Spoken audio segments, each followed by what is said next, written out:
There was a certain man in Caesarea called Cornelius, a centurion of the band called the Italian band, a devout man, and one that feared God with all his house, which gave much alms to the people, and prayed to God alway. He saw in a vision evidently about the 9th hour of the day an angel of God coming in to him, and saying unto him, Cornelius. And when he looked on him, he was afraid, and said, What is it, Lord? And he said unto him, Thy prayers and thine alms are come up for a memorial before God. And now send men to Joppa, and call for one Simon, whose surname is Peter. He lodgeth with one Simon a tanner, whose house is by the seaside. He shall tell thee what thou oughtest to do. And when the angel which spake unto Cornelius was departed, he called 2 of his household servants, and a devout soldier of them that waited on him continually. And when he had declared all these things unto them, he sent them to Joppa. On the morrow, as they went on their journey, and drew nigh unto the city, Peter went up upon the housetop to pray about the 6th hour. And he became very hungry, and would have eaten. But while they made ready, he fell into a trance, and saw heaven opened, and a certain vessel descending upon him, as it had been a great sheet knit at the 4 corners, and let down to the earth, wherein were all manner of 4-foot beasts of the earth, and wild beasts, and creeping things, and fowls of the air. And there came a voice to him, Rise, Peter, kill and eat. But Peter said, Not so, Lord, for I have never eaten anything that is common or unclean. And the voice spake unto him again the 2nd time, What God hath cleansed, that call not thou common.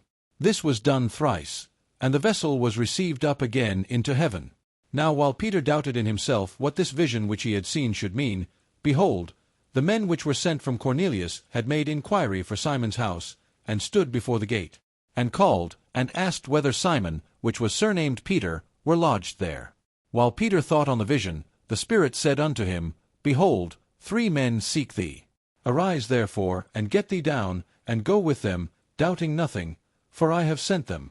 Then Peter went down to the men which were sent unto him from Cornelius, and said, Behold, I am he whom ye seek. What is the cause wherefore ye are come? And they said, Cornelius the centurion, a just man, and one that feareth God, and of good report among all the nation of the Jews, was warned from God by an holy angel to send for thee into his house, and to hear words of thee. Then called he them in, and lodged them. And on the morrow Peter went away with them, and certain brethren from Joppa accompanied him. And the morrow after they entered into Caesarea. And Cornelius waited for them, and he had called together his kinsmen and near friends. And as Peter was coming in, Cornelius met him, and fell down at his feet, and worshipped him. But Peter took him up, saying, Stand up, I myself also am a man. And as he talked with him, he went in, and found many that were come together.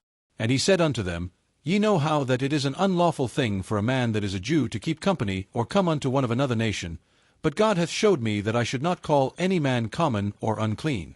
Therefore came I unto you without gainsaying, as soon as I was sent for. I ask therefore for what intent ye have sent for me?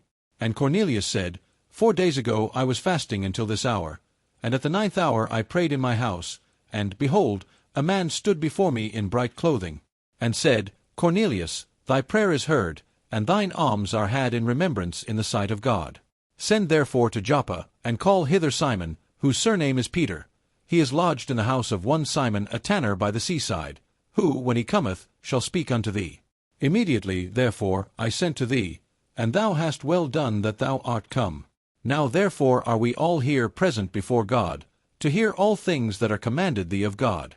Then Peter opened his mouth, and said, Of a truth I perceive that God is no respecter of persons. But in every nation, he that feareth him, and worketh righteousness, is accepted with him. The word which God sent unto the children of Israel, preaching peace by Jesus Christ, he is Lord of all. That word, I say, ye know, which was published throughout all Judea, and began from Galilee, after the baptism which John preached. How God anointed Jesus of Nazareth with the Holy Ghost and with power, who went about doing good, and healing all that were oppressed of the devil, for God was with him. And we are witnesses of all things which he did both in the land of the Jews and in Jerusalem, whom they slew and hanged on a tree. Him God raised up on the 3rd day, and showed him openly, not to all the people, but unto witnesses chosen before God, even to us, who did eat and drink with him after he rose from the dead. And he commanded us to preach unto the people, and to testify that it is he which was ordained of God to be the judge of quick and dead. To him give all the prophets witness, that through his name whosoever believeth in him shall receive remission of sins.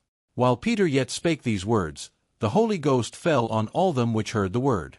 And they of the circumcision which believed were astonished, as many as came with Peter, because that on the Gentiles also was poured out the gift of the Holy Ghost. For they heard them speak with tongues, and magnify God. Then answered Peter, Can any man forbid water, that these should not be baptized, which have received the Holy Ghost as well as we? And he commanded them to be baptized in the name of the Lord. Then prayed they him to tarry certain days.